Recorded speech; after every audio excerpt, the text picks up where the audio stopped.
Hello and welcome guys. In this video we are going to talk about structural adjustment programs, that is SAPs, and we would also like to know what the book Our Continent, Our Future, subtitled African Perspectives on Structural Adjustment, had to say about this very topic. So let's get to it.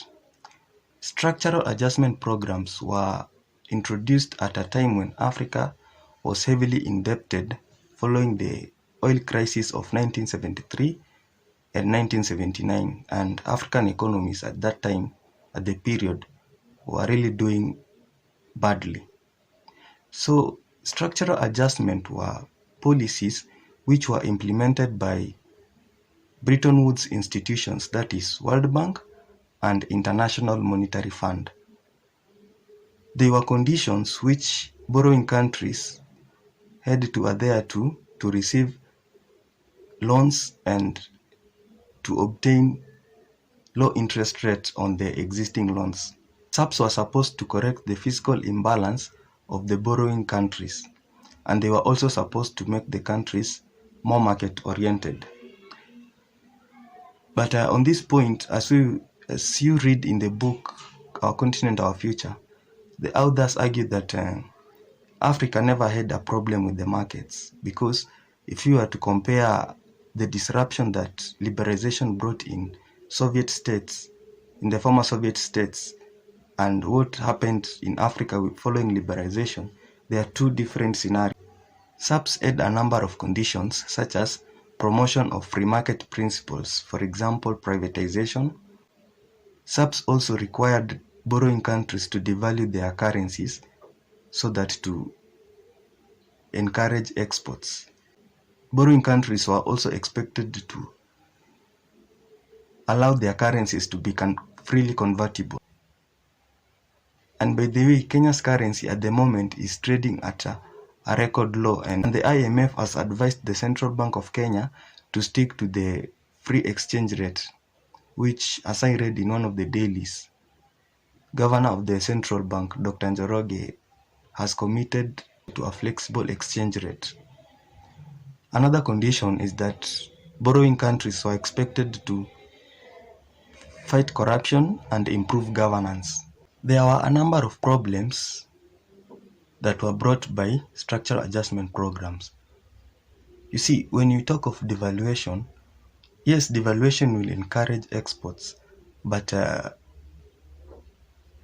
on the other hand, it will be costly to import things such as technology, machines, which are badly needed in Africa for production.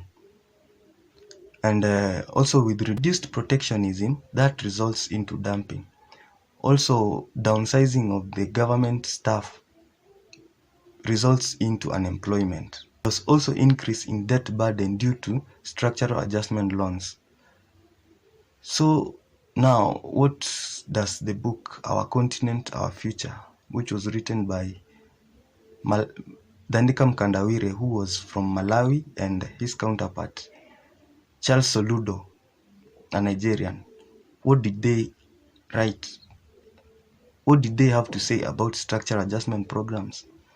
So the authors in their book, they have analyzed the effects of SAPs on individual sectors of an economy.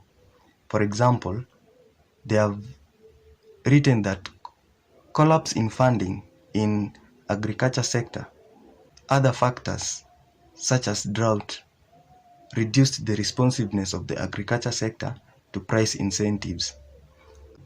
They also write that when SAPs were being implemented, there was a decline in per capita income growth, where a negative figure was recorded for sub-Saharan Africa. The authors also talk of technical assistance staff who meddle in every aspect of policymaking and implementation in Africa. They argue that with SAPs, the problem were even further compounded. They give us a figure of $4 billion, which is spent annually to funding technical assistance staff in Africa, which is actually a big figure, if I may say. So they argue, as it has been widely argued, that Africans should reclaim the driver's seat in articulating solutions to their economic problems. And on this point, guys, I can confirm, based on my experience while interning in the public sector, that progress has been made. In that during the meetings and workshops that involved the development partners and technical assistance staff, the concerned staff from the ministry actively participated in those meetings, and actually the principal secretary of the State Department was quite categorical that the staff involved in those meetings and workshops should make their positions well known. The authors criticized the SAPs for not laying the foundations for sustainable growth and development. They also talk of the emphasis by the SAPs on internal factors, that is policy failures from borrowing countries, and underestimating other external factors. Now, on a positive role of foreign investment, the authors tell the readers that foreign investment played a positive role in building local technological capabilities in Mauritius, where the local private capital was progressively buying foreign capital. The final chapter of the book, the authors conclude by giving us the importance of states' role in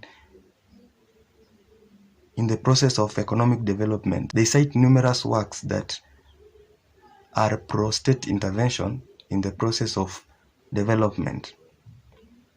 Yeah, in fact, somewhere in the work, Mkandawire and Soludo write that Nkuruma's government was able to double output of cocoa between 1957 and 1966.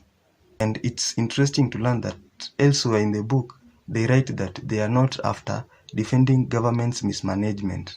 So generally, for me, the book did a good job in analyzing structural adjustment programs. However, if you are of the view that the state's role in the process of development should be minimal, you might find the book to be a bit less satisfying.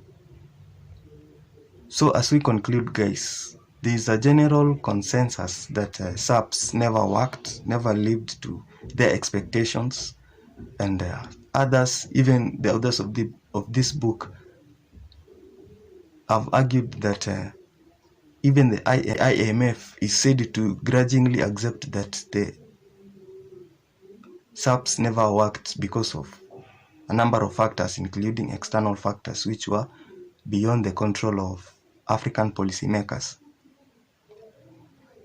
So guys, that's all I had prepared for today. I hope you find it interesting and stimulating. See you in another video.